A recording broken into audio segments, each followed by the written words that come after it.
ხელშაშენები და სხვადასხვა მიმართულებები. აქვე მითითებული გამოხმაურება მოყვა პრემიერ-მინისტრს ისაუბროს. ამის გამო ამის პრაქტიკულად არავის არ სჭირდება.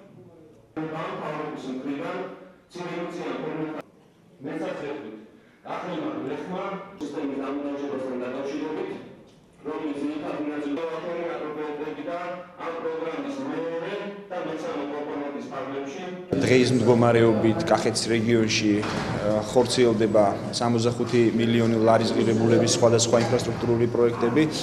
დაგეგმილია და პარალელურ რეჟიმში დავიწყებთ უახლოეს მომავალში ეტაპობრივად 101 მილიონი ლარის ღირებულების სხვადასხვა ინფრასტრუქტურულ სამუშაოებს. პრიორიტეტები სამინისტროს მხრიდან გახლავთ გზების მშენებლობა, რეაბილიტაცია, წყალმომარაგება, წყალარინების სისტემების მშენებლობა, რეაბილიტაცია, ასევე მყარი ნარჩენების მართვის კუთხით ნაგავსაყრელების კეთილმოწყობა და სხვადასხვა მიმართულებით ინფრასტრუქტურული პროექტების განხორციელება. ძალიან მნიშვნელოვანი ცვლილებები მოხდა რეგიონში და ეს მხოლოდ დასაწყისია. ჩვენ კიდევ უფრო მეტი ცვლილება გვექნება, კიდევ უფრო მეტი ხელშეწყობა იქნება და კიდევ უფრო მეტი განვითარება იქნება სოფლის მეურნეობის კუთხით ამ რეგიონს. დღევანდელმა შედეგებმა ცხადყო, რომ კახეთი ერთ-ერთი ყველაზე სწრაფად მზარდი რეგიონია, ყველაზე მეტი ინვესტიცია სწორედ კახეთში შემოსული, ყველაზე სწრაფად კახეთი ვითარდება და მე ბედნიერი ვარ იმით, რომ აბსოლუტურად ყველა უწყება ზუსტად თანაბარ როლს თამაშობს კახეთის განვითარებაში.